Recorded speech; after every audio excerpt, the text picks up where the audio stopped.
power of this technology goes so far beyond what like the typical like table conversation about VR gives it credit for. You know, like we talk about it as like a useful tool or an immersive, fun experience, but what we're talking about is like truly transformational. It should be perfectly possible to trick your brain into any experience if your brain can already do that itself naturally. So VR is almost like taking that ability for our brain to generate any experience for us and like putting it in our hands, which is wild.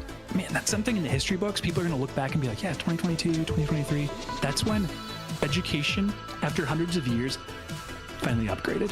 We're in a strange time where our physical worlds are intersecting with our digital identities, and right now is a time to kind of determine what you want that to be. Once you have full body tracking that works well and it's frictionless, right? Meaning it's easy to do. Yes.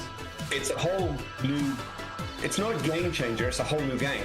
So maybe there will be some other people who would be curious to see what I'm learning, what I'm discovering, so to say. And that's how the Discover YouTube channel started. Oh, not really Disco VR, Discover. Oh. Yeah, I feel bad when people ask me about VR, or they're like, what do you do? Like, all right, you asked, here it comes. I love VR, but I love going out and breathing fresh air. And not only was I stuck in VR for 10 days, I was stuck in one room because I was streaming, the same space. I didn't see the sunlight. I totally lost track of what time everything was. She dances with the robot. She does the first steps. She dances with that robot. She takes that thing off her fist. I have the video. I'm holding it hostage. She takes it off her head and she says, I gotta have it. There are a few moments in my life I can remember very vividly. The day I got married, the day my kids were born, the day Facebook announced that they bought Oculus is one of those days. I was making chili. I've been in a lot of gaming communities, and the VR community is by far the best community that I've ever been involved with.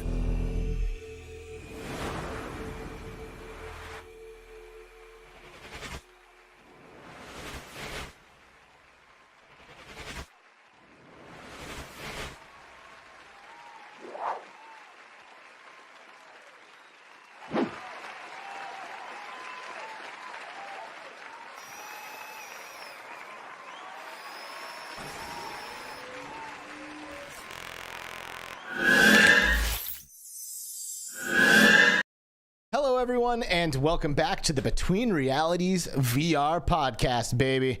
Woo! Cruising right along with Season 8. I'm excited. I'm happy to be here. We're live on YouTube right now. Heck yeah, we are. Indeed. I'm pretty stoked too, man. This is going to be a good one today. You know, it's always a good one, but this just feels good. You know, not everybody shows up with exclusives. You know what I mean? True. We've got some exclusive stuff for today's episode. So, there's a little bit of excitement, a little bit of buzz, a little bit of energy, and I'm for all of it. I'm feeling it. Dude. Heck yeah. Yeah, it's exciting times. So, I'm excited to be here. My name is Alex VR, all right, as you might know me. I'm one half of the Between Realities squad. And it's crazy that we've kept it to two of us, all this time, all these years, all this stuff. The two-man squad. And the other one's here, and it's Skiva. What's up, brother? What's up, man? Man, it's Friday. It's Between Realities Friday, and I couldn't be happier. Going on vacation here really soon. I don't have to work next week. I'm just super stoked. And thank you so much, on behalf of myself and the Between Realities audience for coming back in time to make sure we have an episode next week. I almost booked that hotel through Sunday, and I was like, no, I got to come back for Between Realities. I'd be so sad if I missed all of our community members, man. You see, he loves you guys, all right? There it is. The proof's in the pudding. Man. He could have been on the beach in Laguna or whatever, and instead he needs to come back to continue to push the Between Realities whatever. Thanks, dude. So anyway, how's your week been? Has it been good? It's been good, man. It's been a great couple of weeks. Very, very busy. Lots of happening in VR. Obviously, you know, we had the Vision Pro. We had, you know, the release of some big games. We had Ghost of Tabor go live finally on the main store. We had Veil hit the Quest store like officially. So there's just a lot of good stuff happening in VR right now, and I couldn't be happier to be here in 2024 doing the thing, living in the future. Yep. Here in 2024, getting all kinds of fun fake headset announcements from Valve. Dude. So anyone that missed that, there was a fake Valve. Everyone is waiting for the Valve Deckard, right? Codename Deckard, their new maybe standalone headset, who knows? But it's what I'm waiting for. I've been waiting for it for so long. I still use my Index every single day. It's my daily driver, and I want that headset so bad. And someone put up a website with this beautiful headset and all these specs, and they did a really good job. Except they put, instead of Valve for the company, it was VIAVE, and you know, and then nothing to be seen on Steam. So it's all pretty fake. But man, for a minute there, my heart started going at like 300-400 beats a second. Bro, I saw that website and I couldn't believe it. Like my jaw hit the floor, and I like immediately am like thinking about you. I'm like, can I possibly break this news to him? Like, this would be like the crowning achievement of my life to break the news of a new Valve headset to Skiva. Oh, dude, I was so excited, and it quickly came just burning down. Whoever did that, I'm okay with the death sentence. I'm okay with that. Wow. Well, you heard it here. You know, don't play with my heart, baby. Don't do that. Don't do it. Don't do that. Because, you know, Skiva apparently will come for you. I don't want to be the executor. I mean, not that I wouldn't, but, you know. Executioner. That's, executioner. Okay, so I don't know. I guess executor probably works too, but cutioner sounds a lot better. A lot more legit. Yeah, fancier. All right, well. You know, it is what it is. It is what it is indeed. But you know, let's start to move into the meat and potatoes of this a little bit. You know, this has been some fun pre-show banter. Okay, I like it. You know, it's always fun. You know, just BSing with you or whatever. But we got stuff to get to, Skiva. That we do. Exciting stuff. A lot of people have tuned in today to check out the announcements that we have in store, which is super exciting. And thank you all for tuning in. I'm not sure that I'll be able to nail everybody here, but just quickly say hi to some of the folks in chat. You know, it's kind of interesting too, because like this VRML announcement that we've got planned for today, like it's been whispers of all week long. And like I noticed as soon as this episode went up earlier in the week, we had people in the live chat being like, yo, here we go. Yeah, I think it's going to be this. I think it's going to be that. So, and people DM me too. They're like, "Hey, what you got?" I'm like, "I know nothing. I know nothing. So great. No idea. I'm going to find out when you do." That's so great. So, you know, thanks to everybody for tuning in. You know, from what I can see here, you know, I've got EXP as the first, right? It says first. Oh my God, you know, it's very exciting. It was definitely the first today, but man, we've had people in chat all week, and it does erase every day and start new. That's why I had to preface this, you know, just give the shout out to those who are like jumping in chat like early in the week, you know. But Mika's here, and Leander, Peroxide, Raven's Prop Shop is in the house, Mattress Dino's here, Ryan B as always. Toxic Pain is in the house. Little El Diego, some Chosen One VR is here.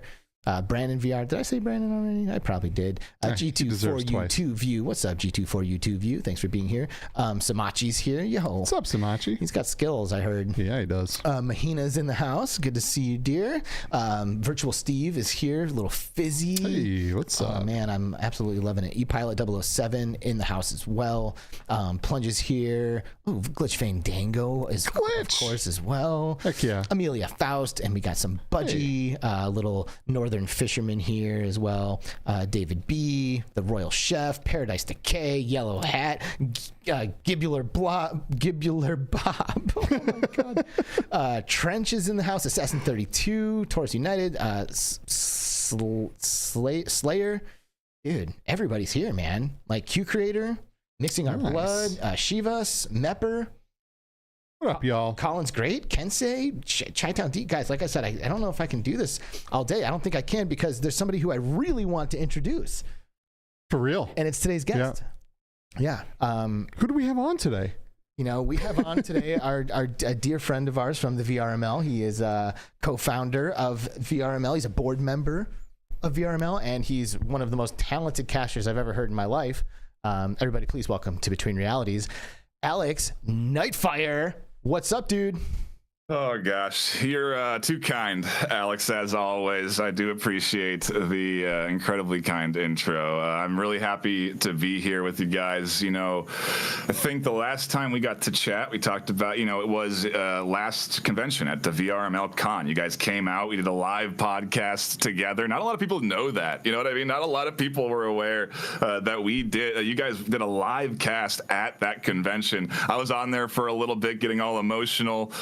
It was so much fun, and then afterwards we had so much fun at the you know, at the after party, getting to really know each other. And well, we wanted to bring the exclusive announcement to you guys today. You know what I mean? I wanted to bring the hype to the channel today, and you know, to the point you were talking about earlier with the guesses and stuff. So far, nobody has guessed what we're announcing today. There's been a couple of some good ones for sure. I like to see all the hype, but I haven't seen a perfect guess of what's going down today, which has me, I think, even more excited to announce what we have sort of planned. But I guess maybe people don't know who I am. I don't want to get into it just yet, you know what I mean? But we've got a lot. I'm really excited for what we're going to get into today. Dude, we're super excited. You know, and first of all, let me say, like, I don't just like, you know, just butter people up, you know, just for nothing, right? Like, I mean, I'm very outgoing and affectionate and expressive with the people who, in my belief system, deserve it. And I've tried to cast, dude. Like, I've anybody who's ever even thought of trying to do it, like, people who are good at casting, just like anything else, make it look kind of easy and kind of approachable. Yep. And it is everything but that. It is one of the most it's like, I don't know, to me it's like on the level of freestyle rapping, with your ability to be able to improvise and get ahead of your thoughts and know what you're going to say and how it's going to be meaningful. And dude, credit where it's due, bro. Like, I don't think I've ever heard anybody just absolutely crush it as hard as you do, or you're certainly on par with as good as they get. So good job. Like, I mean, this seems like a muscle that, I mean, it is a muscle that needs to be just worked constantly. So, like, I can only guess how long you've been at it and, you know, how many hours you have in the saddle. Let's not guess. You know what I mean? Let me pull up the Steam numbers, because I can give you some good estimates of how many hours I've put into these Spectate clients. I would love to hear that. I played very early on when it first launched, maybe 300, 400 hours. I have 1,778 hours in Onward. As a player. So I probably put about 1,000+ hours of casting in Onward would be my guess. For Breachers, on the broadcasting client, I have 191 hours of casting Breachers, and well, I haven't gotten into X8 or Veil yet, but those seasons are starting soon, and you can be assured there's going to be another 60, 70 hours in that first season coming from me. But yeah, I've put a tremendous amount of just like raw practice into casting and figuring out cadences. And, you know, I've done my fair share of research, you know, don't get me wrong. I've gone and watched professionals, analyzed how they cast, watched even camera work, how those, you know, those really big organizations that fill those arenas, how do they run everything, you know? And a fun little tidbit, I was even watching the Super Bowl and noticed some production mistakes, you know, little points where it's like, that mic was live right there on the Super Bowl. That's crazy. Like, how did that happen? Like, it still happens, you know, even at the Super Bowl level. But I start to notice that stuff now, because I pay a lot of attention to a lot of different esports, regular sports, you know, and I try and just continues to practice and learn and get better at broadcasting. So I think, the hours and the time has helped for sure. I think, what's the saying? You got to do like 2,000 hours into something before you're efficient at it or something like that. But it's certainly been a passion piece of mine ever since I got into VR, and really before that I loved esports. Well, dude, I mean, I gotta say, and again, like, I'm not just saying this, but like, I noticed VRML before we ever met, you know, and I think that's probably fair to say most people, you know, would see the product that you're putting out before they like meet the people responsible for doing it. But I took notice of it, you know, like, if you tuned it, I mean, for years you guys have been presenting VR esports as professionally as possible, like really giving it that Super Bowl treatment, you know, like you said, like you're trying to pay attention to the details that maybe are even slipping through on like broadcast that millions are tuning into, you know, and I think that it shows, right? Like maybe you don't have the same budget as the Super Bowl or the same equipment as the Super Bowl, you know, maybe. But I can tell that there really is that desire to deliver like top tier quality. And you know, like kudos to you for like really keeping your foot on the pedal, because anybody who's in the VR space knows that it's still very niche, that we don't have huge audiences, you know, like you're putting on these like super professional level experiences for, you know, like some hundreds of people, when in reality, like there are people like it's good enough to be put in front of thousands, you know? So like, how do you keep the passion when you're continuing to make these broadcasts and trying to up the game all the time? I mean, it's definitely a team effort, you know, that's the main point, right? I'm not the one that even does all of the broadcast work, the package, how that works and operates. That's all run by people behind the scenes that are part of the team and have been for years now. They come from Echo Arena and the experience that we gained through operating that league, which was tremendous because we had so many people working together that we really got to see what the ceiling, not the ceiling, but, you know, what a high, really what you can do when you have a tremendous amount of participation in a league, you know, and we scaled fantastically with that. And when we lost Echo Arena last year, we threw that we threw on VRML Con, and we wanted to ride the momentum of that convention into other things. You know, we know there's other games that are good VR esports prospects. You know, I mean, you look at some new leagues that we've just started. X8 coming up later next month, already that the preseason starting right now, and Veil just announcing their release yesterday, and now we've got a great announcement to go along with that today. I'm really looking forward to all of these leagues, and in particular, I mean, obviously, you know, the ones we've been shouting out in our sort of tease. It's going to be tremendous with what we end up having this year, and I think it's going to be the start of. I know it's like 7 years later. We're starting. That's what I'm talking about, though. Like you've been doing it for a long time.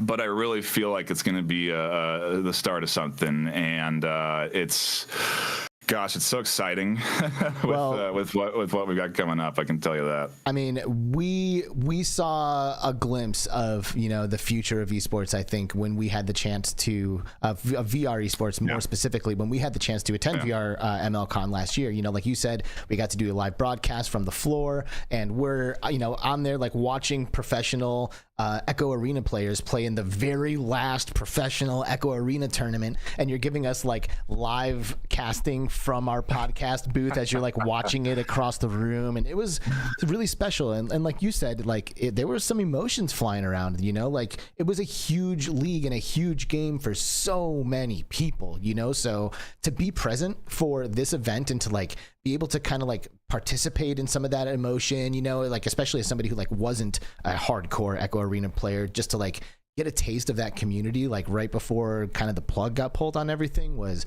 really, really special. So we're super grateful that we were able to attend and be a part of that event. And I'm certainly curious like how things have been in the esports scene since Echo kind of dried up, right? Like where did everybody go? Like are things still going well? Was it a big impact? We have a pretty good perspective, and it feels like a lot of people are waiting in the wings for another Axiom's next title. You know, I was out at the A2 convention in Las Vegas last year, got to demo that game and see what that game was all about, and I think that there's good prospects for that to be a very strong esport title coming up, you know, later this year whenever they end up getting to that release.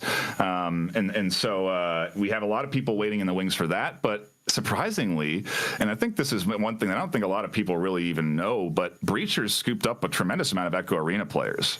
And I think for me, the real thing with that success it's just a quality game. You know what I mean? Just the UI, the layout, and the overall sort of art style is somewhat comparable to Echo Arena, just in terms of that quality that they expect, you know, as a player. And so I think we ended up seeing a lot of Echo Arena people gravitate over towards Breachers, and I do think it's why Breachers was as much as a success as it was, is because we had Echo Arena go away and all these players looking for somewhere to go. They needed some place to play competitively, and you know, again, I'm excited with the new leagues we have starting up, because I think we're going to get even more people into the whole of VRML, not just 1 or 2 games. I think we might start to see teams that are 5 games deep playing in the VRML. That's what's up. That's what's up. That's where it's at, because that's real esports. You know, like a real esports team, they have gamers in all kinds of different games. You know what I mean? And VR is in that space right now where, like, if you're good enough to be pro in one VR game, you're probably good enough to be pro in a few of them. You know, like, it's just like you're a different. It's a lot about teamwork, coordination, having that experience playing together. That is valuable. You know, you got to carry that on. And then we see so many teams disband at the end of seasons because they want to reform with the new power squad and try and make the best team they can. But then I really love to see the squads that persist for 5, 6, 7 seasons. You know, squads that have been in Onward and then moved over to Snapshot and other leagues within the VRML. Those really kind of stand out to me in a lot of ways, just because, to your point, it's that's what esports about, you know. Absolutely. Well, I would love to kind of dive into the reality of the future of the VRML. Is there anything that you want to preface before we run this video clip that we have? No, I might be emotional when we come back. That's all I'll say. That sounds good to me. Well, all right, everybody, here we go. It is time to get into why we're talking about VRML today.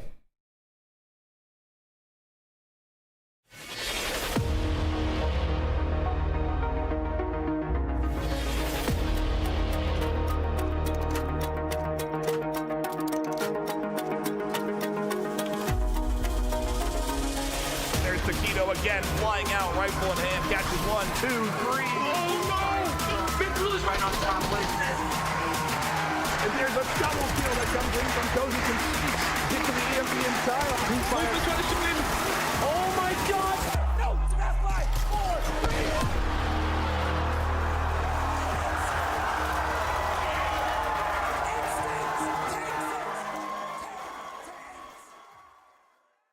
3. Oh man, Alex. We are happy to announce VRML Con 2024 this year. It is happening at a scale that nobody has suspected yet. It is happening. I am so incredibly happy to announce that we are coming back to LAN at Denver, Colorado this year. Let's July go. 20th and 21st for a 5-game LAN. Let's go. Woo-hoo. July 20th and 21st, 2024. This year, Denver, Colorado. Everybody's getting back together. 5 games, 5 leagues. VR esports galore. This is going to be epic. I don't think people understand the scale of what we've managed to accomplish today with this announcement and with this convention, and I'm so happy that I can finally get it off my chest and dive into it, you know what I mean? Because it has been so much work to get to this point, so much collaboration with developers. We are partnering with AEX Labs, Triangle Factory, Third Verse, and Virtual Motion Learning to fly out the 2 teams of the top 2 teams in Breachers, X8, and Vale to the LAN. They are getting full accommodations. We're flying out the top 4 NA players in tennis esports out to the convention. This is a North American LAN finals. Again, that's 2 teams from Vale, Breachers, and X8 from the North American side, the top 2 teams at the end of the season. It's going to be the entire season culminating to decide who is going to be flown out and play at the LAN. And I know there's going to be a lot of people saying, hey, where's EU? What about EU? You know, it's the reality is that this stuff is not cheap, you know, and to get to what we've secured here to be able to afford to fly out all of these North American players and teams. It's 34 people that are getting flown out. Wow. It has been a tremendous effort, and again, it's not cheap. So it's why we've had to focus, at least this year, onto the North American side for this LAN. And of course, tickets are on sale right now. You can go to vrmasterleague.com/VRML Con. That landing page should be live at least right now with the newest details. I gotta check it out actually out myself. There it is. Yeah, we're live, baby. There, on that landing page, I can make my tweet now. You can buy tickets right now. You can secure your hotel reservation with our exclusive deal for the VRML Con 2024 right now through that site, and all the details are there on that web page that tells you everything about what's who's getting flown out and what. And people may be wondering, what's going on with Onward. To get to that, we are doing something a little different with Onward. To the credit of Siren Song and myself, we definitely tried to secure meta sponsorship to enable us to fly players out and provide accommodation, but that wasn't a reality of in the cards. And so what we are doing to at least include Onward is a pay-your-way event. So essentially what that means is that to play in our qualifying tournament for this convention, you have to purchase a ticket, and then once you and your entire team of players have purchased a ticket, you will play in a online qualifier in June, or maybe a little bit earlier, and the top 2 teams from that qualifier will have to then fly their way to the convention, pay for accommodations, but they will get to play live on stage for their finals of that, again, qualifier tournament. So it's not what we got for everything. We couldn't afford to fly players out for Onward, but we really wanted to include the Onward community. And on that note of including communities, Pavlov players may be wondering where we are. Where's Pavlov? The other important note of this is that it is going to be a quest-based LAN event. So with Pavlov in particular, we run a PC league right now, and if we wanted to do a Pavlov event for the quest, they're not quite ready on the Shack side just yet. They don't have the Spectate client and enabled there on the Shack side, and so it's something that we were not quite prepared for on the VRML end. And quite frankly, fitting 5 tournaments, 5 games into 2 days is already pretty jam-packed of a schedule. We have a tremendous 1-2 on Saturday and Sunday with all of these games playing out, and oh gosh, yeah, I am so excited this to is get into super exciting. ClassyGrandma, by the way, just dropped a $20 super chat, yo. Thanks, Classy. By the way, Classy, how you doing? We missed you. Just so you know, we missed you. She said, besides loving Alex and Skiva, I watch Nightfire all the time. Thanks to you, Nightfire, for the great stuff that you show in the VR world. Cool stuff coming. Whoop whoop. Thanks, Classy. We appreciate you. Man, I go to events all the time. Usually 1 to 2 a month. I go to a lot, right?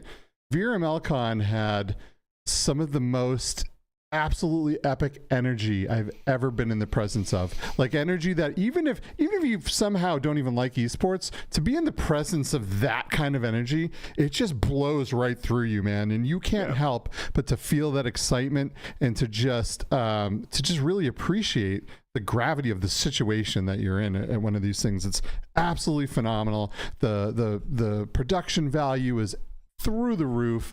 The best casters in VRML are there doing their thing live. You get to watch them on the stage doing the thing live. You get to see the players up there, and it is just next level. Yeah, so, absolutely. And I mean, you guys have, because we were at the last event, right? We know what it took to put this together. We know what you were capable of doing, and we know what a huge step forward this is from VRML Con 2023, right? Obviously, it would be amazing to be able to fly the entire world out to come and do this thing, but in reality, you have to take it a step at a time. And the fact that you are now making it possible, at least for North American players, where if you're good enough at a game, this is the dream, dude.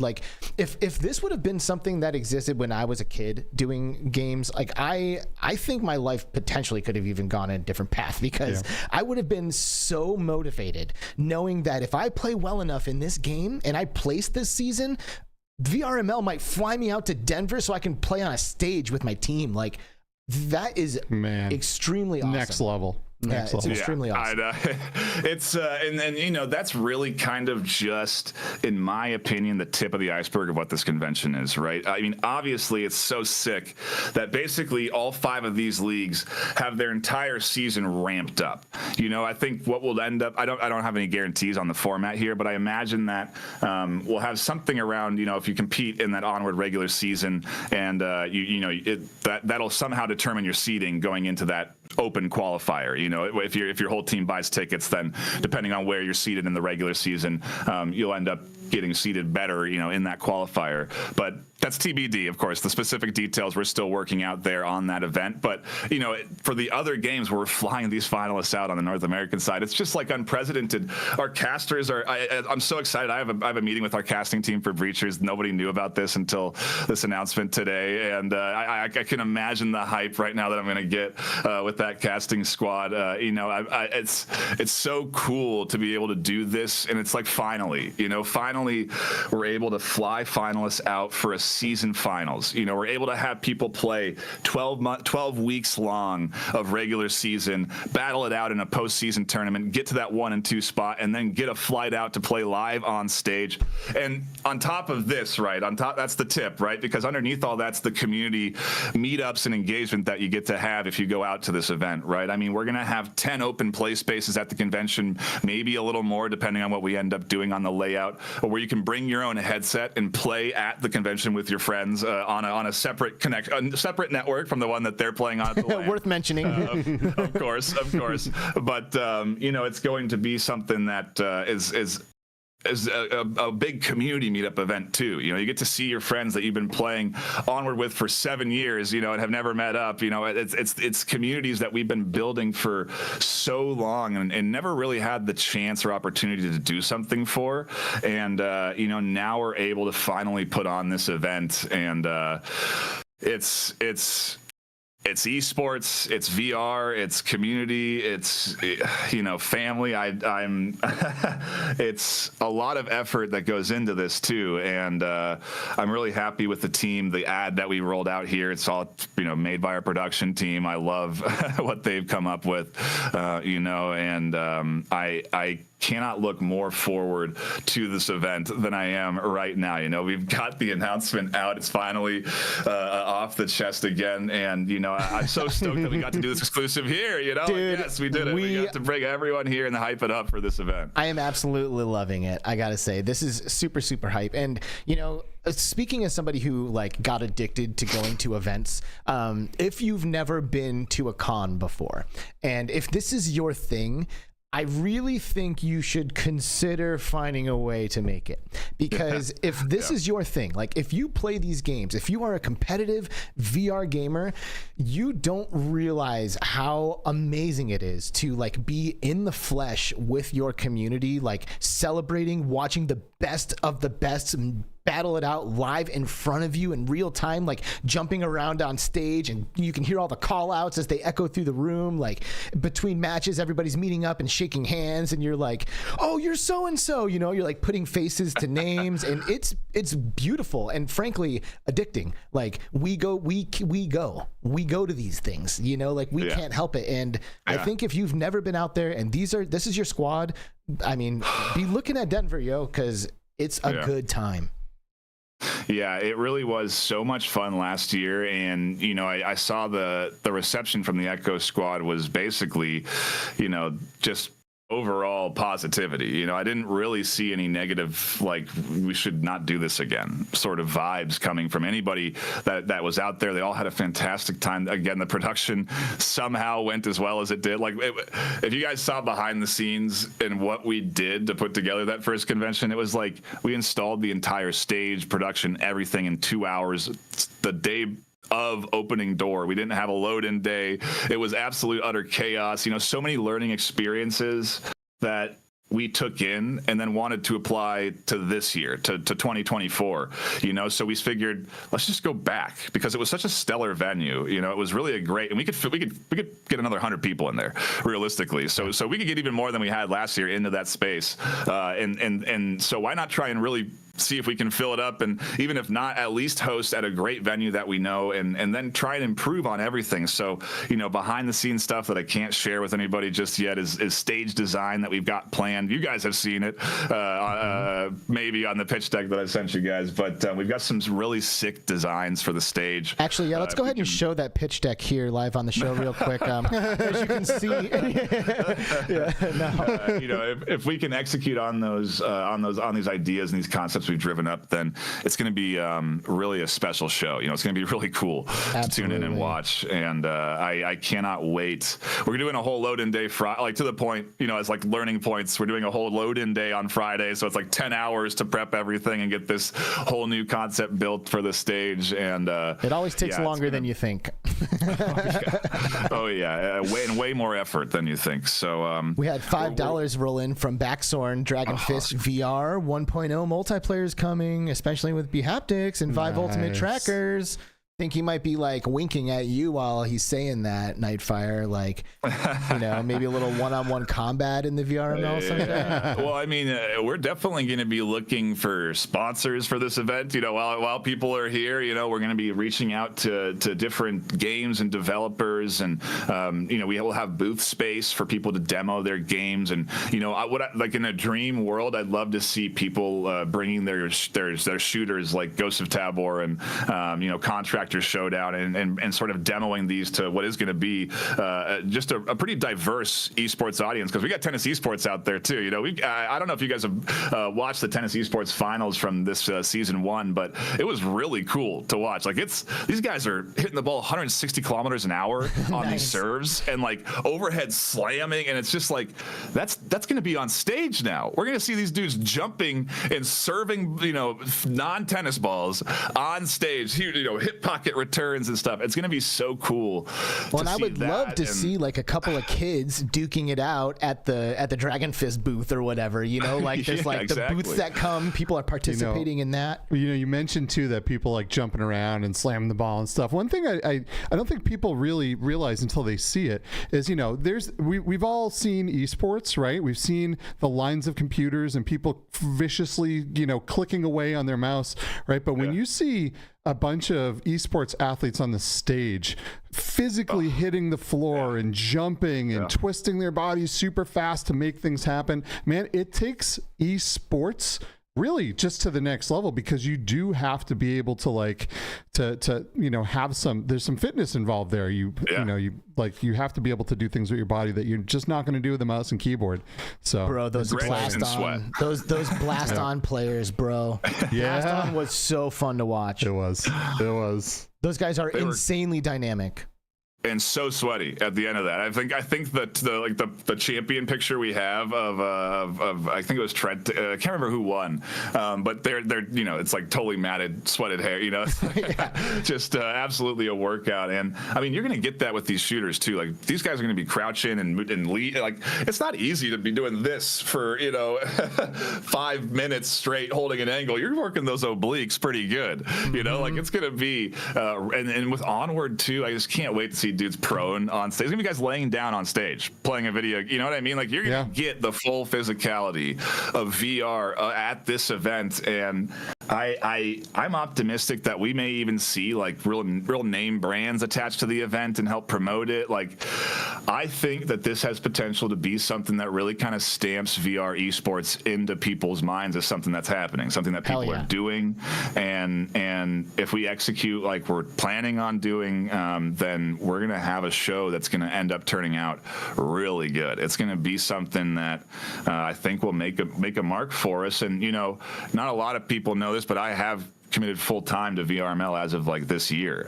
Starting in December, I had the opportunity to kind of explore what it looks like for me to make this my job, and I still haven't been paid. I probably won't until after this convention if everything goes well. Fingers crossed. You know what I mean? Because everything we make in the league right now goes back into stuff like this, because this isn't cheap. We have to rent out stage, production, hardware, soft. We have to rent the venue out. That comes with internet. It all adds up pretty dang fast. Dude, so super fast. To host a LAN is not an affordable ordeal, but we've been driving striving to this year to year. You know, this is what we've been working towards as a company with VRML. You know, we're doing leagues as a service now. So when we partner with these developers and they provide us with funding to support league operations and doing a LAN, and you know, it's a real pivotal moment for us to have 4 of the 5 games out here flying finalists from the regular season out.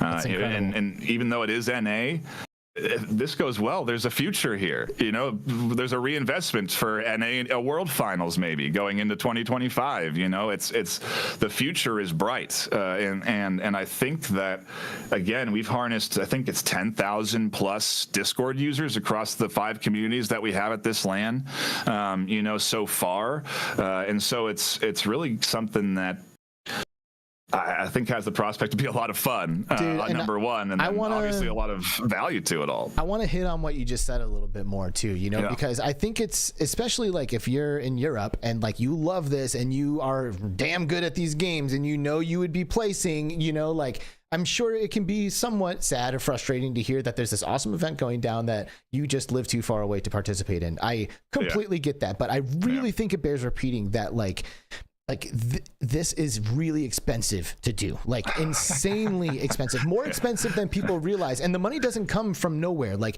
it has to come from something. Speaking of money, thank you guys. $5 from ClassyGrandma. Heard it here first on Between Realities. 2 European monies from Paradise Decay saying, where's Power Wash multiplayer tournament? You gotta be thinking about Power Wash Simulator. How fast can you get it done? We're selling booth space. If they want to host their own small event in their own booth, okay, get them in there. Anybody. Also, Heritage dropped the $2 saying, when do I cast VRML Con? I mean, I don't think you realize how hard casting is, right? Again, so, listen, I got to say this though. Like, it is, if you care about VRML, if you care about these types of events, if you care about competitive VR gaming, you should be supporting this regardless of where you live. Like, I understand it's disappointing that if you're in the EU and you want to participate in this, that you're not going to have the opportunity to, but this has to happen first to be able to afford to get you out to this thing next year. And if you aren't willing to support it now, you're not helping it get to the point that it needs to get you out here. So like, it sucks, right? But like, if you really do love the game, you really do love the community, and you love what VRML is doing, please find a way to support this regardless of whether or not you can attend, because if this goes well, to Nightfire's point, maybe they can afford to do this next year, and maybe the games that you love will be paying to send you out to America, and you can come to Denver and hike the Rocky Mountains while you're taking the gold medal from all these American scrubs. So seriously, you should care about this. Yeah, it's gosh, it's again just been a tremendous effort for us to get here, and again, I'm just so thrilled to bring it to the FPS community. You know, I think esports has a really strong grounding in the shooter genre. Whether people, you know, Rocket League, League of Legends, super popular, of course. Counter-Strike's still one of the biggest esports out there. You know, Rainbow Six Siege is something I tune into constantly. Valorant's huge. You know, these shooter genres are familiar to people in the esports space, and so I'm really excited that we get to bring a variety of them to this LAN. You know, we're bringing like every different VR shooter you can really, like all different styles. You know, we got a hero shooter with X8. We have a breaching shooter with Breachers. You've got a tactical simulator with Onward. And then you've got your Counter-Strike sort of running more of a close quarters battles with Veil. You know, and it's so much fun to have that variety across all these leagues. And like I was saying earlier, I really think there's a cool opportunity for teams to compete across all of them, for teams to compete in multiple leagues and be a part of sort of a franchise, you know, really start to try and grow out within the VRML while the VRML grows. You know, this is the start of something big for us, and so we're very optimistic about what the future holds for VRML, and we've got more plans. You know, I think one thing that we've been working really hard on behind the scenes, another, I suppose, a little tease of an exclusive here for you guys, is that we do have behind the scenes a website redesign in the works. So we are looking to completely overhaul how that website looks and feels, and make it ultimately a much slicker viewing experience. Like what we have tested and been working towards, we don't have a date obviously for it to launch, but we are anticipating it for this year to be coming out, and we kind of work like Valve in a lot of ways. Like, I don't like to announce anything until it's like happening for sure. I just locked in the hotel deal today before this event, you know what I mean? So a little bit close, I suppose, but still, you know, I want to make sure that everything's buttoned up before we announce it, you know? And so, you know, we don't have anything final on dates or anything, but it is something that we're working towards and have a great concept for so far. So I know we've gotten a lot of feedback from people on like things we can improve on, live events and improving that website. You know, we're tackling it head on right now. And I mean, it's on top of all the hype of Veil just launching, you know, like now all these new players coming into that Quest store, all these new people getting used to playing Veil on the Quest. They get to now have a chance of competing in VRML Season 1, which starts 2 weeks from now, I think, 3 weeks from now. And so they can start practicing now. They can prep their teams. I think actually registration opens for teams on Monday of next week for Veil. So, you know, people can get right into Veil right now after, you know, and start to practice for the March season debut. You know, we have Breachers season starting next week on Monday. So if people want to get into Breachers, they can start playing into that Breachers league, you know, and all of it starts like right now. So we waited right up until season starts so that people know, like, this is serious. Get your teams in order. Start the season with who you want to play. Start the team with your prime 5 because you want to make it to LAN. You don't want to mess around this season and have people dropping out and have undedicated players at the top. It's going to take the best of the best to get there, and I'm really excited with how that's going to elevate all of these leagues at the competition level. So it's just such a thrill for me too, because I get to cast all of this. I get to cast everything. I get to tune in to this competition and watch all of these games. I'm going to be broadcasting Breachers, Veil, Onward, X8, Tennis. I'm going to be on all of it this season. You're going to see me everywhere. Amazing. And we're going to be growing these casting teams everywhere, and, you know, recruiting people. And you know, on the note earlier of Heritage, he's one of our casters for a few of our leagues, and you know, we are going to be putting out applications for volunteers. It's something we're working on right now, but it might be an entirely separate Discord where if you want to be part of the VRML Con organization, or if you're going to attend VRML Con 2024, you could join that Discord and then sign up if you want to volunteer, because we operate off volunteers. That doesn't change when we go to the LAN. We're going to need help, and we know that, and we've got plenty of roles for production, like operating cameras, you know, the moving camera that we're going to have around at the event. We need somebody to do that, so we're going to be putting out volunteer calls to people, and that'll get you free entry into the convention. If we choose you as a volunteer, then you don't have to pay for a ticket into the convention. Obviously, we're not going to fly you out and give you a hotel. You still have to arrange getting out to the convention, but you won't have to obviously pay to be in that convention, and, you know, you'll volunteer for a few hours. We'll figure out a schedule or something like that, but it's going to be, you know, again, just a community effort like it always has been. And it's always, of course, worth mentioning that you don't have to pay if you're good. Get good and you'll get out there for free, right? And, like, you know, shout out to Veil coming out this week. You know, this game has been in the pipeline for a long time, and I mean, the developers of this game are passionate. These are extremely passionate developers who are dedicated to making what they believe to be the superior premier first-person shooter. Like, you know, like I say all the time, we're our own biggest fans on Between Realities, and that's true. Veil is also their own biggest fans. Like, they are making the best game they can. So shout out to them for successfully coming out on the Quest Store this week. And if you're a gamer and you're looking to maybe get into the VRML, you've never really done this before, has there ever been a better time to play a game than when it comes out? Like, there's going to be a first season of competitive play the first year that the game, like the first week that the game is out. Like, there's a reason for you to take this game seriously right now. So be a part of, like, the wave, you know, like, get out there while everybody's learning all the strategies and contribute to the meta a little bit while you have an opportunity.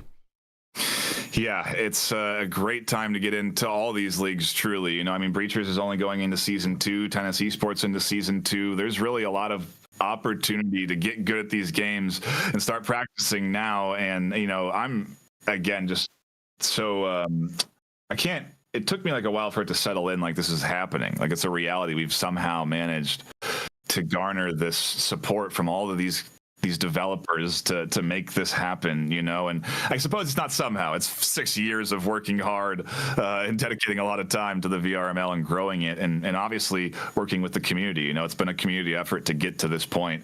And I think that's one thing that stands out to me in particular is that, you know, I think the best comparison to what we are and where we're sort of trajectory headed in the immediate future is a more like the fighter genre. You know, the niche esports areas that are still incredibly popular and have, you know, fully funded organizations with prize pools and live events regularly. I really think that we're in our immediate future headed in that direction where we can do regular VRML cons, maybe even bi-yearly. You know, if this is a successful model, then why not do it more often? You know, and so it's something that, again, we're driven to do. We found success with it the first time, and I think some people kind of saw that as like, oh, it's a one-off kind of thing, right? Because it's Echo. You're saying it's kind of like a goodbye to Echo, you know, in a lot of ways. It was like, we have to do something. There was a whole day of Echo Arena tournament play. You know, we had multiple teams on stage. And so it was a little bit different than what we have this time, you know, in terms of just the overall like impact and importance of the matches that are going to be played on stage. So I'm just thrilled to be able to get to this point now, and then I'm already looking at the future. You know, I really think there's a lot of good. We have a great community, and it's only growing. I mean, look at the hype around VR. Like, we're hitting this timing of doing an event like this. I feel like perfectly. Like, it feels so destined in a lot of ways. And, you know, like in my mind, it's like I'm committing full time to this. Apple Vision Pro comes out. It's a huge success. There's a ton of talk about VR. Meta's doing well on their storefront, you know, and now VR Esports is coming out with a 5-game LAN. You know, it's all indicators to me that VR is really dead. You know, VR is dying. Yeah. And no one's going to be playing VR anytime soon. I finally get to make my VR Esports is dead tweet now after this post. You know what I mean? Because and we have our announcement out now, and it's so awesome that we've reached this point again. You know, and oh gosh, yeah, it's it's been stressful to get here, to say the least. So I'm sure, you know, obviously there's a lot of people who are tuned in who, you know, are gamers. They love these games. They're excited about the VRML announcements. But I also would like to maybe talk a little bit about, like, maybe this is an introduction to some people, right? Like, they didn't realize that competitive games in VR is taken so seriously by the VRML community. I will probably preface this by saying that getting good at games is extremely hard. Like, being an esports athlete of any caliber, flat screen or VR gaming, is incredibly difficult. To be the best is very rare, you know, and requires quite a bit of work, but it's not unapproachable. And that's what I love about this. It's like anybody who owns a headset is technically capable of getting a shot at it, you know, and like getting in there and competing. So what kind of like advice, I guess, would you give to somebody who's listening to this, who's like, okay, wait a second, this kind of sounds fun, you know, obviously I'm not going to win a tournament tomorrow, but like, how do I get involved, and what do I need to do? Like, what kind of effort is required to actually be a viable contender in these types of tournaments? Yeah, so we have you know, made the VRML at its baseline very easy to get into. It's kind of been like the goal of what it is that if you want to play VR esports competitively and you're just figuring out things, you're just learning the game, you've got a few friends or not even a few friends to make a team, you know, we provide a platform for you to kind of play that game a little bit more competitively than you can otherwise, right? We provide a platform of matchmaking. And so, you know, if you're a brand new player that joins any one of our leagues, you can go to vrml.com or vrmasterleague.com, and you'll see a list of all the leagues that we provide. You can select from Breachers to Veil, Tennis, Onward, and that'll direct you to their individual league pages, where you can then see different links to our Discord, our social media. I think we have an article out now on Veil on how to sign up, you know, what's the path to register a new team. And this is also something we're optimizing in our website redesign, the path of signing up. But the idea is that we have links on all of the individual league pages where you can register to either be a solo player or create a team. And so if you want to be a solo player, we have something called a reservist pool. Essentially what it is it's a separate group of people within the Discord or the website that are specifically don't have a team to play in. Whether they're looking for one or just want to play competitively, what they do is they serve as a reservist or a substitute for any one of these leagues. So let's say a team is playing their league match, they have it scheduled, they have to play at the scheduled time, then they only have 4 players. They then go out and get a reservist to tap into that one extra player in that reservist pool. We have a process on how recruiting a reservist works, and ultimately you get to get matched up with a team that is of similar skill level to you. If you make your own team, then again, the whole idea is that we have ranks: bronze, silver, gold, diamond, and master tier. And as you create a team, you start at the lowest rank. And if you win 3 matches, you get placed usually somewhere in silver or gold. If you win your first 3 matches in the league, and then from there, you get matched against opponents of similar ranking. So we have a whole internal ranking system that we use. We show players a general idea of where their rank is in terms of what we call it matchmaking rating.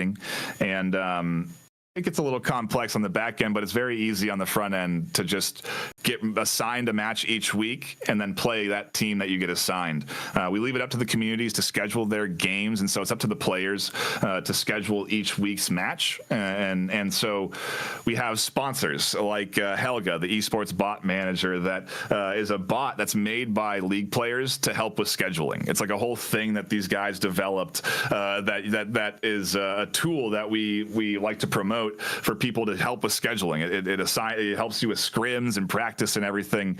And so, things like that are how we kind of intertwine with community and help community organizations and stuff grow within these different leagues. But, we have tools, I suppose, within the VRML to help make it very easy to play in the league, to play each week, or whether you want to do it as a team or as a solo. We provide those options. And the idea being that you get to have fun. You get to play up against teams and players that are of similar skill level to you.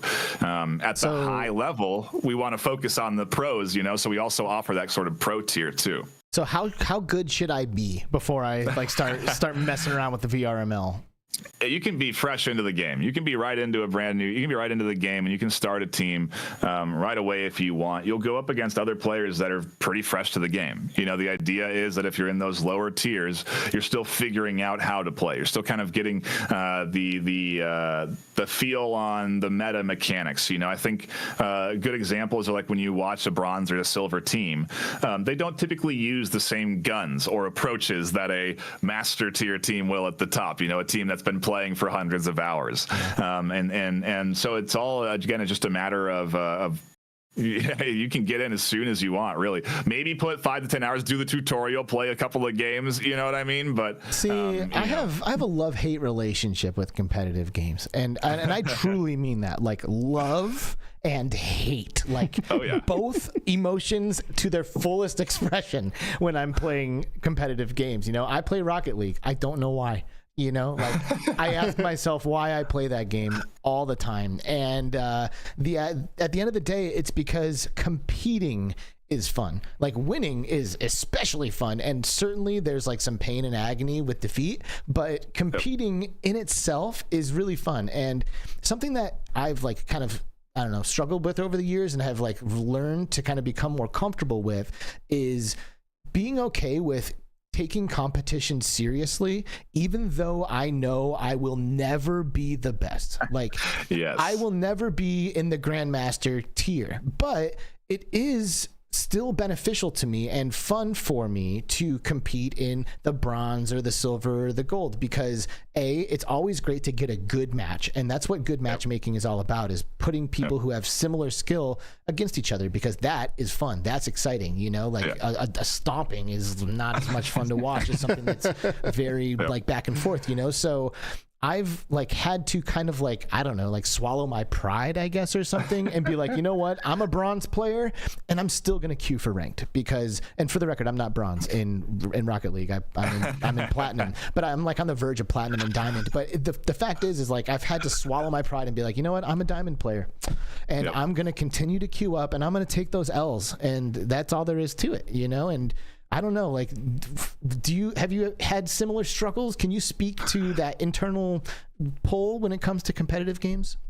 Yeah, I think that's probably where a lot of like my maybe knowledge and how like high-end competition really works. You know, my history in competition comes from a real sports background. I played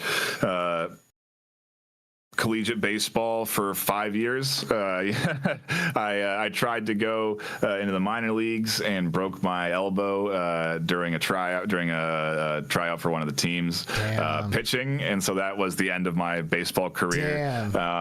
And from there, I went into coaching. So I went into coaching, you know, kids and semi-pro players in pitching, and I had the tutelage of a really fantastic coach named Dom Johnson. You can look him up. He's a very famous guy in the California area, and he's coached some very famous pitchers that play professionally, and so that's kind of where I got the background of like, this is what it's like to be at the top. This is what it looks like in the baseball world, at least in the MLB, to be a pro. You know, this is what it takes to be a pro, and I feel like that drives me in a lot of ways to make VRML as competitive as we make it. You know, to have that super high tier of competition where these players are hundreds, thousands of hours invested in the game, and there's no way that if you play against them you're going to win. You know, I think it's valuable to have that, because that's something to aspire to. You know, that's something for you to practice towards, to work up the ranks in the VRML from bronze, silver, gold to diamond, and to play for years sometimes. You know, we have teams that have invested so much of their time and energy into growing as a team, getting better together, and improving season to season. I love always seeing the stories and the you know, the reports of teams that are rebranding or just getting, you know, have had their second or third season and they're finally getting in their swing of things as a squad and they start to win more. You know, it takes practice and dedication to be at the top, and so, you know, I think that's kind of how we ended up shaping the VRML. At the same time, you know, all of these real sports, they've got T-ball. You know, they've got the entry level of playing in these games, and I think those are equally as important. You need to offer a space for people that are brand new to the concept to play and have fun. You know, and you're playing T-ball not to win. Right, yeah. You know what I mean? And T-ball is a lot different than playing in the backyard with the neighborhood kids. It's organized, it's intentional, and like, yeah, you're not in the MLB here, and none of these kids ever will be, but like organizing it and presenting it in a way that like is fun and is organized and makes sense, like that is a reason to maybe be involved in something like this, even if you're not a top tier player. And you know, I think on top of all this, one thing we really haven't talked a lot about is our broadcasting. You know, all of the content that we do put out for all of these leagues.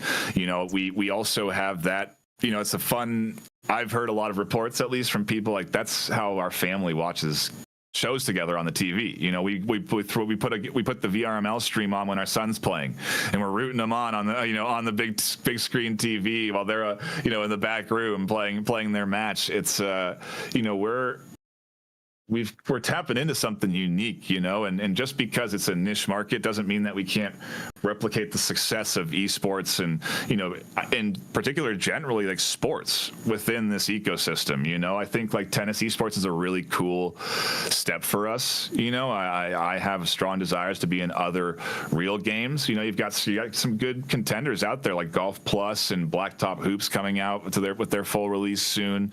You know, there's some good prospects to have more real life VR sports games, you know, because then you really capture also, you know, while we're harnessing the familiarity with shooters, we harness the familiarity in real sports. You know, I think we can actually grow VR esports to be bigger than regular esports with that as the potential behind it.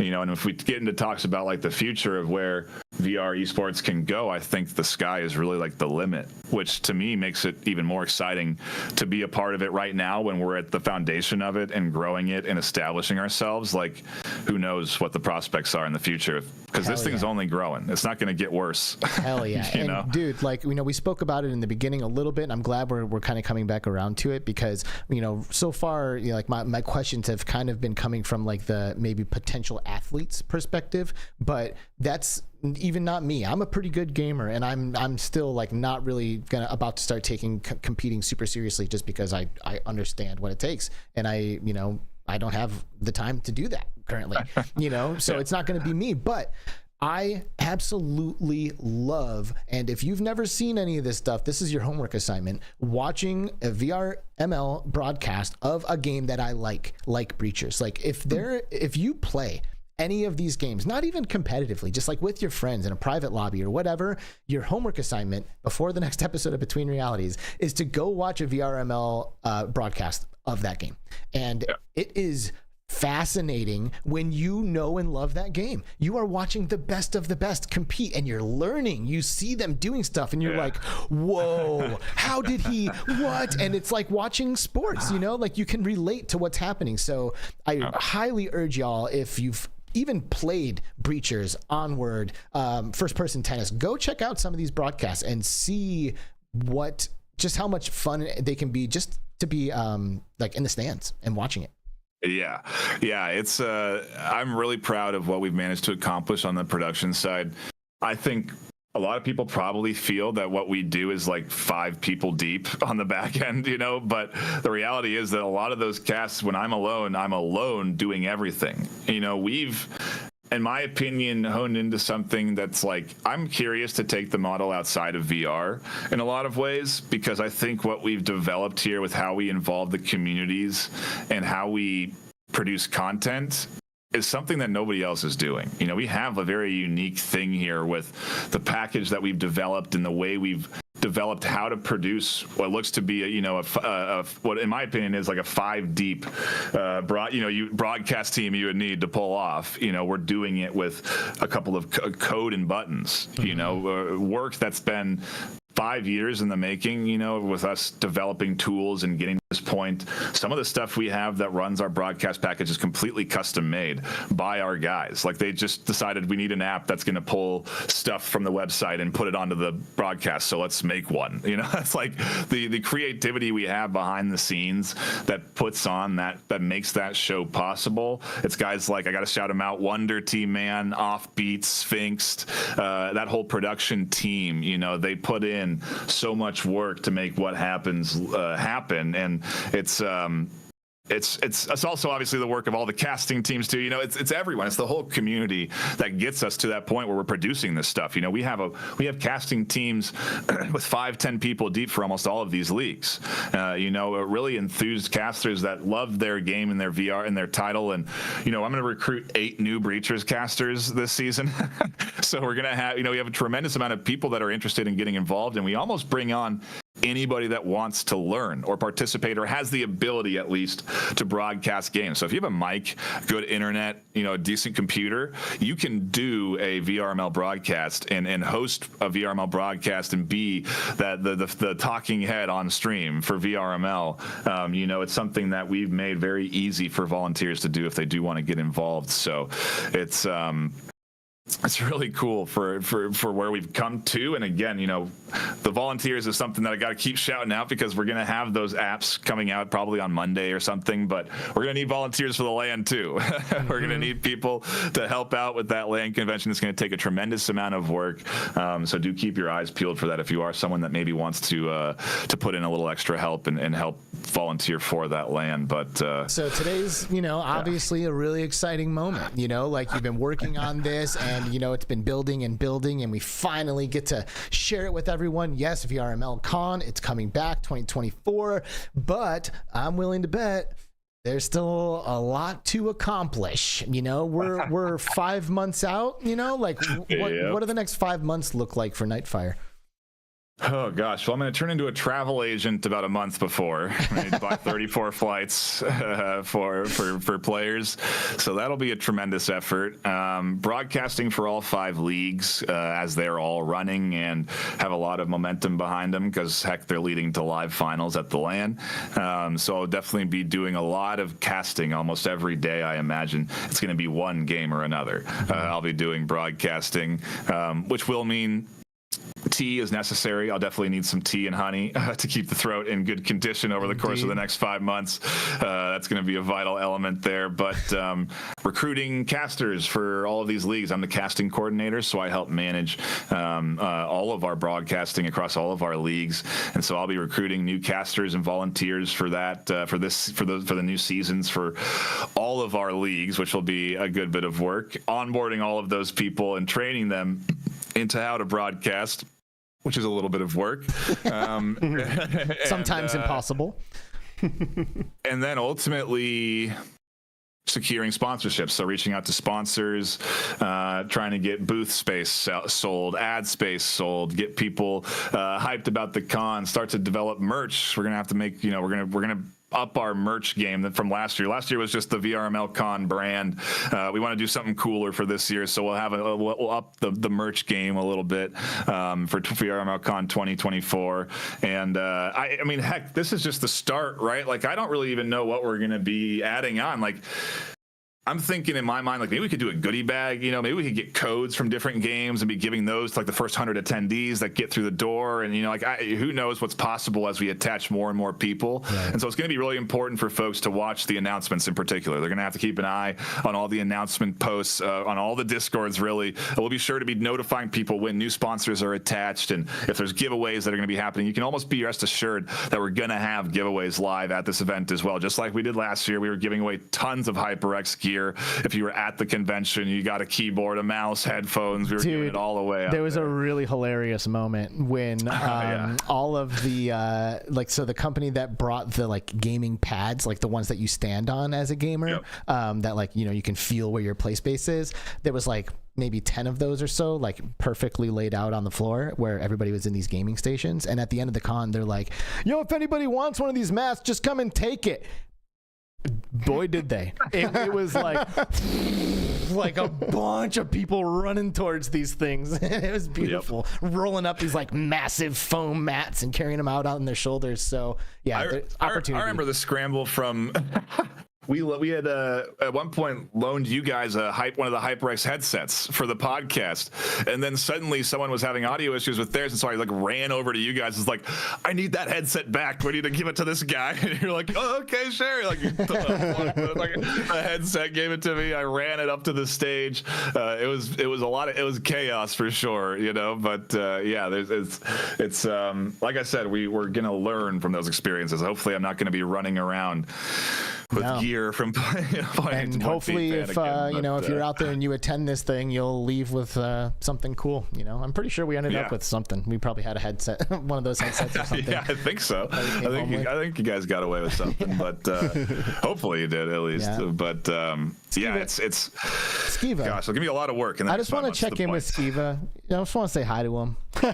What's up, man? Dude? I'm like, this is a great show. Yeah, I just listening in. I just missed you. I missed you. I just wanted to say thank hello. You. I appreciate that. I do have a couple things that I kind of want to ask Alex as well, because you see all the passion here. It's obvious how incredibly passionate Alex is about virtual reality, about video games, and about competition and competitive sports. And you had mentioned that you were competitive in baseball as well. Yeah. So at what point did you put on a VR headset and have your mind blown to where you were where all of this vision came into play, and now there is a virtual reality master league? What was it that did this to you?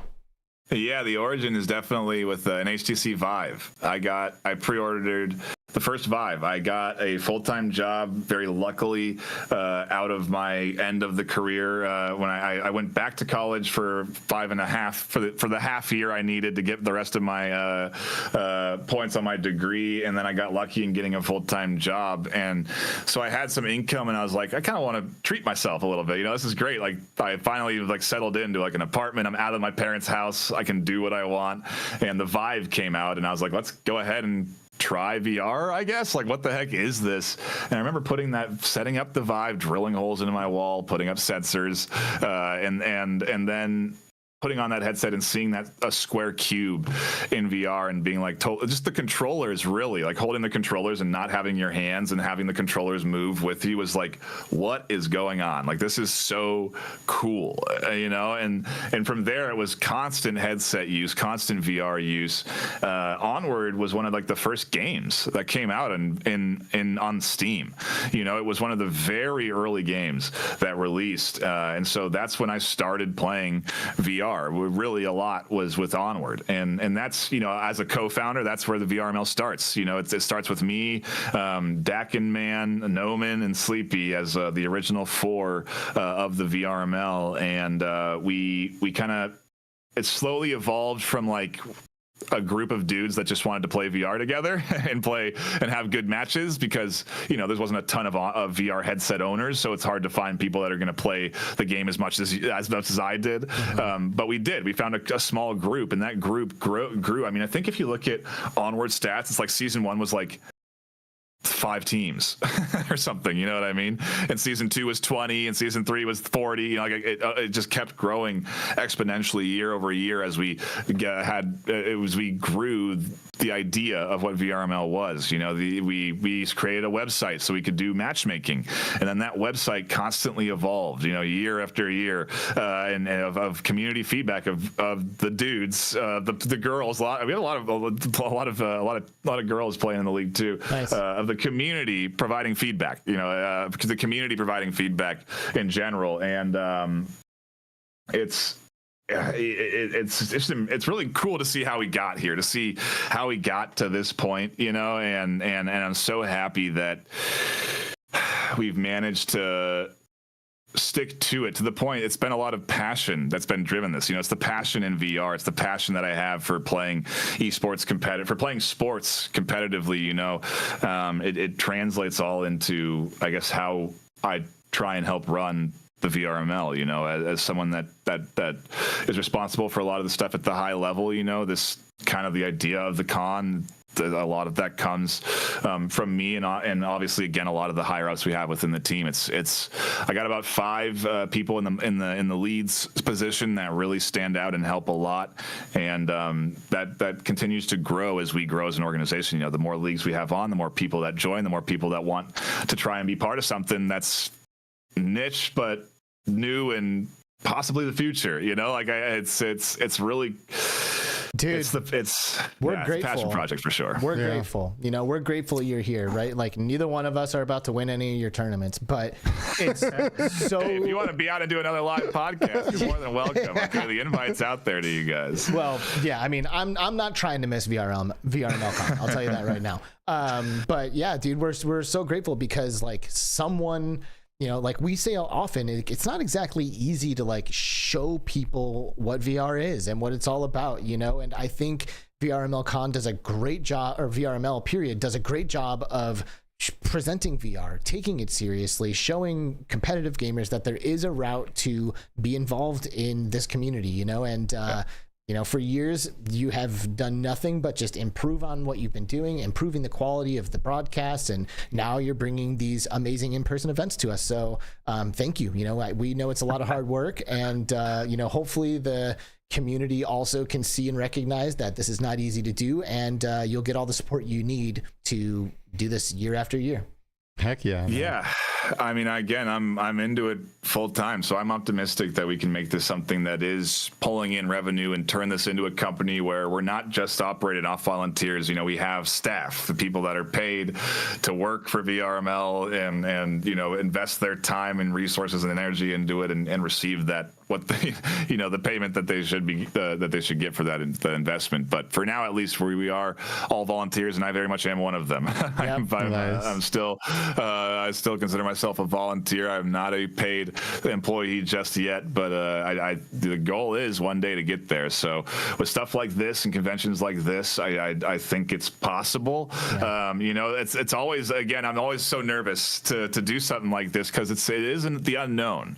You know, we are stepping in into a space that nobody has, you know, outside of, I suppose, ESL with, you know, what I've come to know to be millions of budget behind them to operate their VRL, you know, 7 years ago. You know, we haven't seen this level of investment since then, truly, into the VR esports ecosystem. So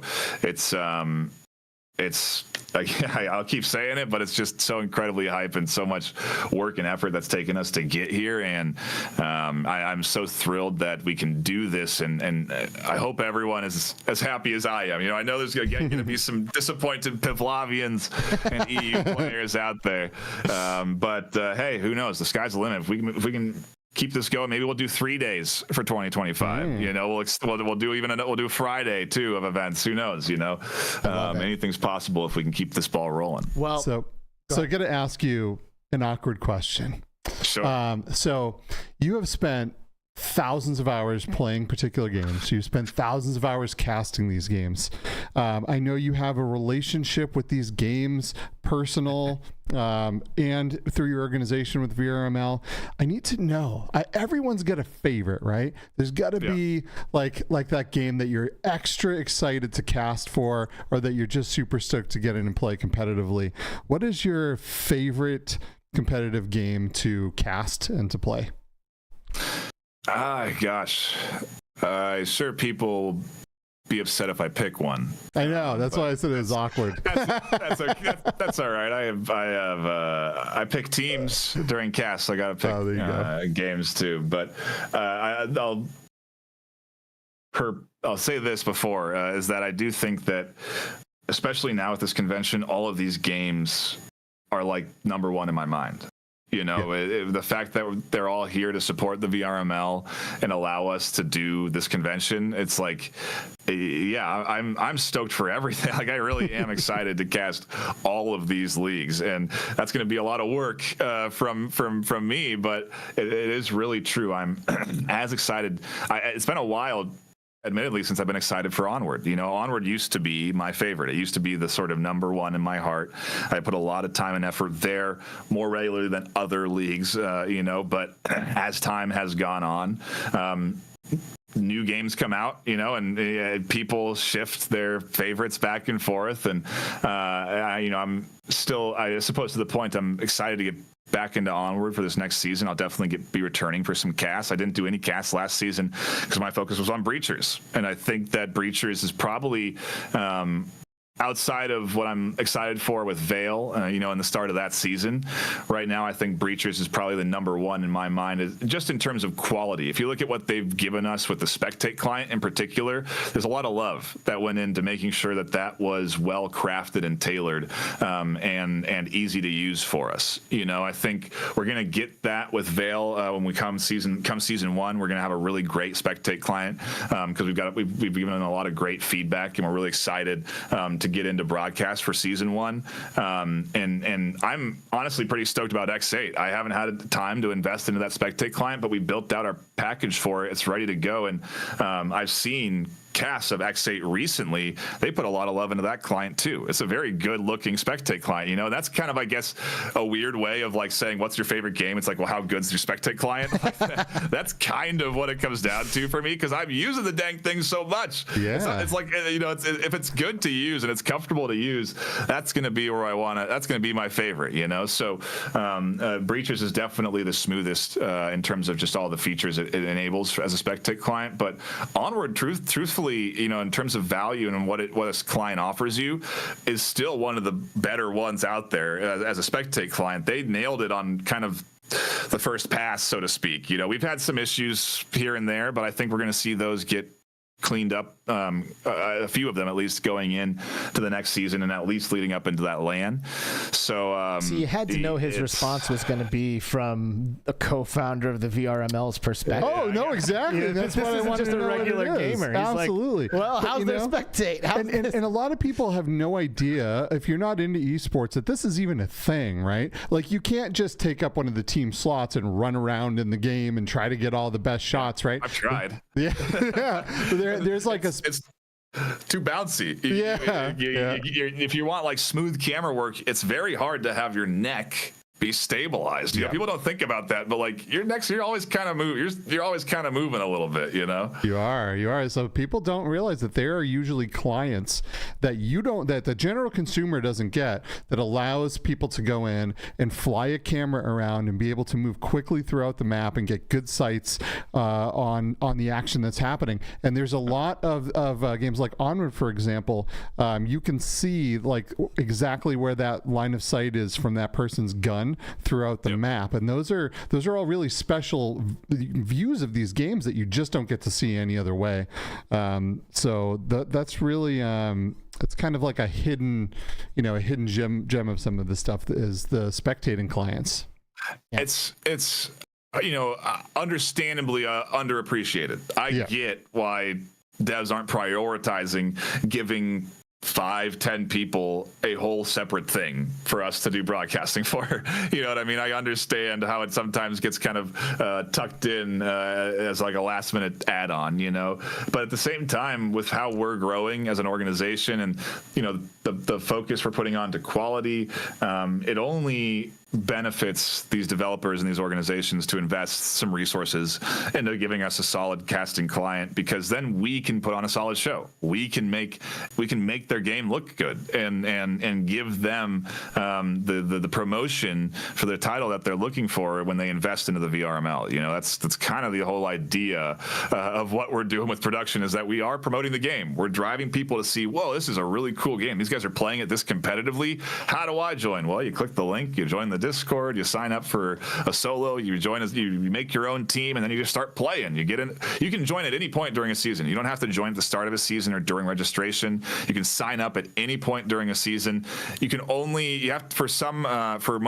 all of our leagues, you have to have a certain number of games played to participate in the post season. So if you want to be a team that competes for that number 1 and 2 North American spot, you usually have to invest like 9 to 10 games into the VRML. So you have to have played in the league for a couple of weeks. And so it's I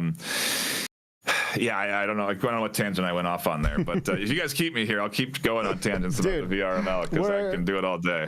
And, you know, honestly, so could we, but we're not going to keep you here. You know, I think I'm really excited. You know, thank you for coming on Between Realities today and making Between Realities a part of this epic VRML announcement, right? It's been so much fun. VRML Con 2024 is taking place July 20th and 21st in Denver, Colorado. And if you get good, you get a free ride to come and perform on this stage. So start playing, put your teams together now. And Nightfire, thank you so much again for being on the show today, man.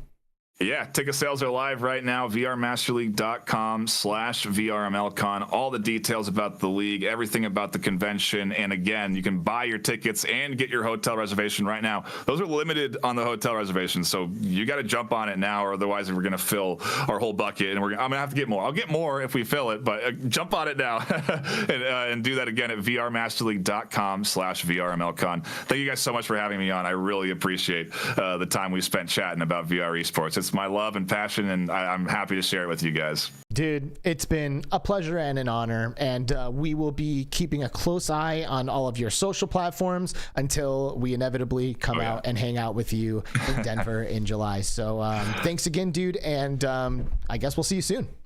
Absolutely. See you soon. All right. Bye, Nightfire. Later. Everybody say goodbye to Nightfire. Guys. Bye, Alex Nightfire. And he's gone. And that's that.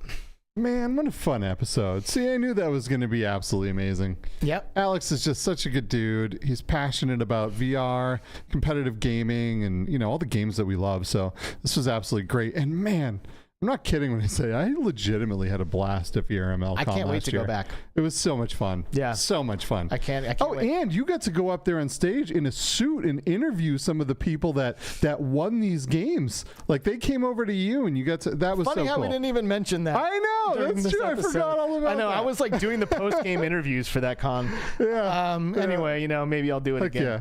That was good. Either way, you know, yeah. You know, I can't wait to go back. You know, shout out to Moonrocks in Denver. You know, if you know, you know. If you know, you know. And I guess we'll be doing something similar next year, or Heck this yeah. year, I guess. Heck yeah. All right. Well, this was a lot of fun. It's always amazing to have an exclusive to bring to the show. Yeah. Can't beat that. Yeah, especially like something like VRML Con. Right. And, shout out to everybody who maybe it's your first time at Between Realities. Don't be afraid to come back. Right? It doesn't need to have Nightfire on the show for you to come and tune in. You can like and subscribe. We didn't mention either is Nightfire came on Between Realities once and casted a contractors game with us as well that we literally could do this all day. I know. I know. It's just so good. There's just so much good stuff. But we can't. Okay, so hey, like we already said, guess what? We're doing an episode next week because Skiva didn't abandon us. Thank you. I did not. Thank you for making us aware that you thought about abandoning us. No, I thought, man, this beach is calling me, but man, I'll be damned if I'm gonna miss my homies at Between Realities. I do love that. All right, I'm coming home. Well, what are we gonna do next week? Next week we have the homie, the guy who started the VR Crewcast with us, right? A good friend of ours, Gamertag VR, will be coming on to just chat about VR and all the awesome stuff that's happening in it. I love GT. Yep. He's the homie for sure. He's such a good dude. And this will not be his first appearance on Between Realities. It will not. I think this will be the third time that he'll have been joining us over the years. Yeah. But, we love doing the VR Crewcast every Monday, hosted by Gamertag VR. It's a lot of fun. We have our homies from Q2C and Virtual Strangers, and Brad also joins us on that show. If you haven't seen it, you should definitely check it out. It's a lot of fun. But for like the past year and a half, GT's been like in my ear. He's like, hey man, come on, let me back on your Between Realities, dude. So that was my GT impression, by the way. Well, that was pretty good. We've got GT. He's our homie, and we're gonna have a great time with him. Heck yeah. So it's gonna be great. That's that, I guess, right? That's it, man. That's it. It's Friday. Everyone enjoy your weekend. Go play some VR. Go play some games. Start practicing. If you want to be at VRML Con on that stage, it's going to take you some time, so let's go. Yep, start practicing. And thanks again, everybody, for tuning into the live broadcast today. Maybe you didn't catch us live. You caught it on one of our audio platforms, or maybe you even heard of us on uploadvr.com, because we're up there too. So if you saw us there, thanks again. And thanks for being a part of Between Realities. Shout out to everybody who was here for the YouTube broadcast. Of course, Assassin32 and FaZe and Red/Ace and Brandon and Miss a Lot and Haja Wolf and Tire Tongue and ClassyGrandma and GT4U2 View, of course, Wonder Team Man, Space Denizen, Samson, Paradise Decay, all of y'all. Thank you so much for being here. I guess that's it. See you next week with Gamertag VR. And shout out to Skiva. I love you. I love you too, brother. Have a good weekend. See y'all. Bye-bye.